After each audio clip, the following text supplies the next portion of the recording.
conceitos, rotinas, tipos e suas características. Vamos começar falando sobre camadas e elementos. Essa parte é considerada uma das mais complexas tarefas que o sistema operacional realiza. A gerência dos dispositivos de entrada e saída é responsável por facilitar a comunicação entre as solicitações dos usuários e as aplicações. Para tanto, é preciso que a arquitetura de comunicação entre os dispositivos de entrada e saída e os respectivos hardwares e os softwares estejam interligados e possam atender a essa demanda. Vamos falar um pouco sobre os dispositivos ou periféricos de entrada e saída.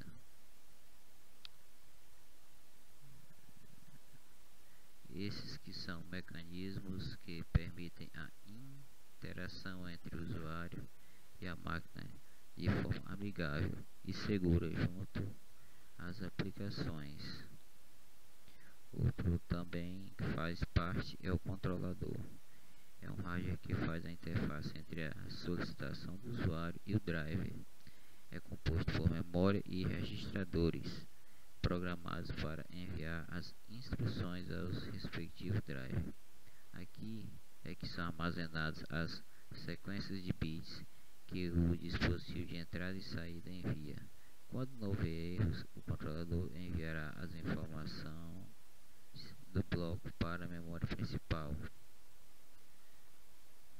O device driver é uma camada onde as instruções que realizarão a comunicação das solicitações enviadas pelo controlador ao sistema de entrada e saída. Sua função principal é interpretar ou traduzir as instruções recebidas para comandos que são compreensíveis tanto para os controladores quanto para o subsistema de entrada e saída.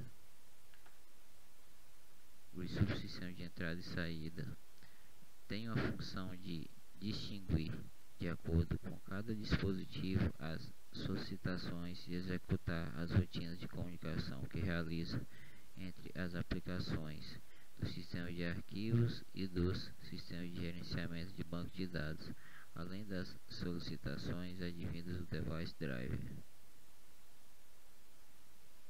Os sistemas de arquivos são sistemas de gerenciamento de banco de dados e as aplicações se relacionam de forma a gerar as demandas do processo. Com isso, observamos o isolamento no tratamento de informações dos dispositivos para com as informações do processo. Vamos falar agora de chamada de subsistema. As operações de entrada e saída podem estar organizadas logicamente ou de forma estruturada quando armazenadas em dispositivos como pendrives ou discos rígidos, por exemplo, ou ainda de forma estruturada quando o dispositivo não permite esse tipo de configuração. Temos com isso algumas formas de estabelecer a comunicação. São elas: a chamada explícita, que caracteriza-se pela chamada realizada diretamente pelo sistema operacional a partir de comandos de alto nível, ou seja, é um tipo de controle que o próprio sistema operacional faz. E temos também a chamada implícita, que é caracterizada pela realização das operações de entrada e saída para leitura e gravação, através de programações de alto nível, a linguagem C, por exemplo. Além desta ainda pode realizar as chamadas de rotinas contidas nas bibliotecas de funções dessas linguagens de programação. Ou seja, ela é um tipo de chamada que depende normalmente de um programa desenvolvido principalmente em linguagem C. A camada de subsistema também considera a comunicação a partir do sincronismo, permitindo que aconteça, portanto, de forma síncrona ou assíncrona. A forma síncrona é quando o processo que realizou a operação fica aguardando no estado de espera pelo seu término. A maioria dos comandos da linguagem de alto nível funciona dessa forma. e a assíncrona é quando o processo que realizou a operação não aguarda pelo seu término e continua pronto para ser executado. Neste caso, o sistema deve oferecer algum mecanismo de sinalização que avise ao processo que a operação foi terminada.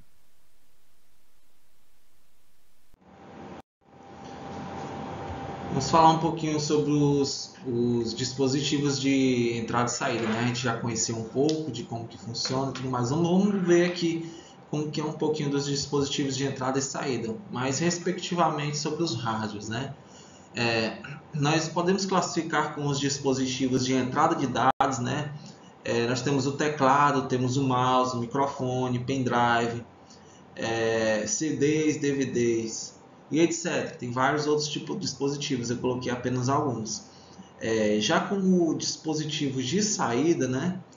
Saída de dados, nós temos naturalmente as impressoras, né? Nós podemos citar as impressoras, o monitor, bem como aqueles que podem servir tanto como para entrada, como também para saída, que são os modems, né? Como conhecemos muito, os modems, pendrives, CDs, DVDs, HDs externos e vários outros dispositivos que que usamos na atualidade, né?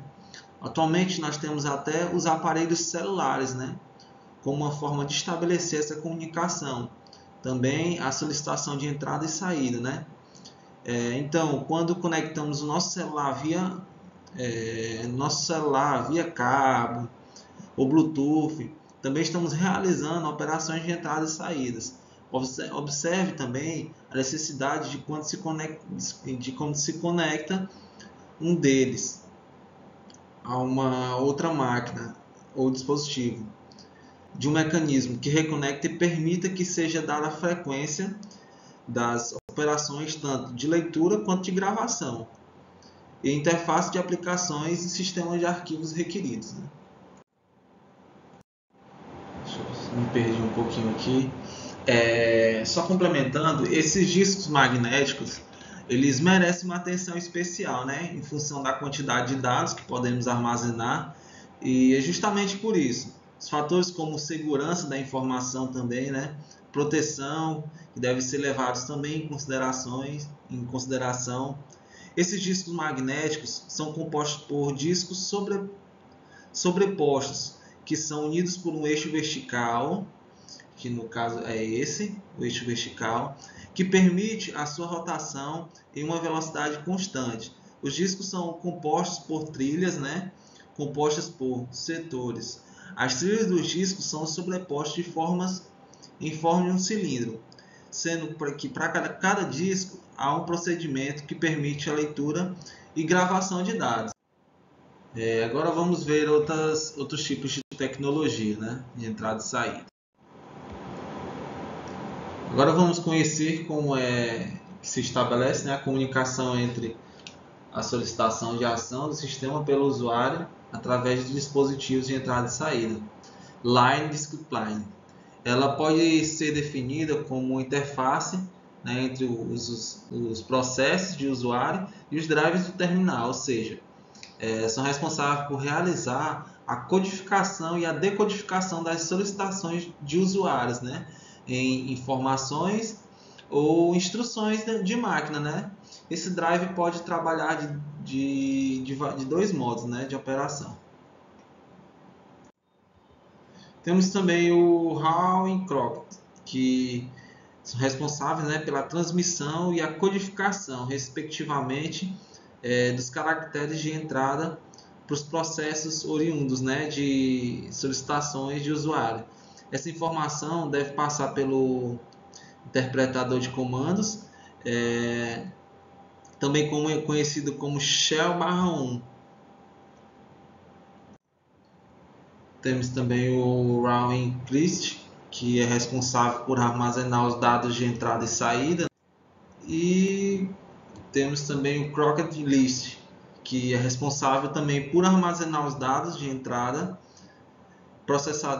processados, né, pelos modos de operação mencionados no Line Discipline.